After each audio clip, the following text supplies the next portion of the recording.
We are encouraged to speak our mind, our truth, to say what's wrong. And I've learned that this has not served me well. I spent 10 years in court trying to speak my truth. And I did. But it didn't serve me well at all. It didn't end up well. Yes, I felt a bit of ego and a bit of proud because I stood my grounds. But it didn't change anything about myself. The only time that something changed inside of me, that I became better, less reactive, more reflective, more in control of my body, my mind, my thoughts, was when I stopped and thought. I reflected. Is this a feeling? Is this a fact? Is it necessary what I'm going to do? And is it out of love? Just a few weeks ago, I arrived home and my wife asked me to cook dinner and I said yes.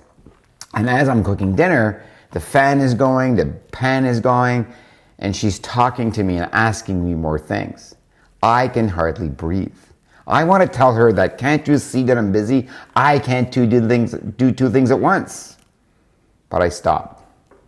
I reflect. I had a feeling. It was a fact that I was feeling this, but it was something out of a story that I had in me. That I wasn't enough. I had to do two things at once now. But factually, I can't. I can only do one thing at once. So it wasn't necessary for me to reply. It was necessary for me to focus on dinner. Once I had finished dinner, turned on the fan, we sat down at the table. I apologized for not listening because I was doing dinner. And I asked her what was on her mind. And she smiled and said, it wasn't important. And I learned a valuable lesson that day. That sometimes speaking our truth will create a disaster, will create a bridge, a ridge between you and the people you love. And that's what happened when I went to court for 10 years. I never spoke to my friend again. We never spoke again because we were fighting. And the distance between us grew bigger and bigger and bigger. So when we're encouraged to speak our truth, really the truth is behind the emotion that we're feeling.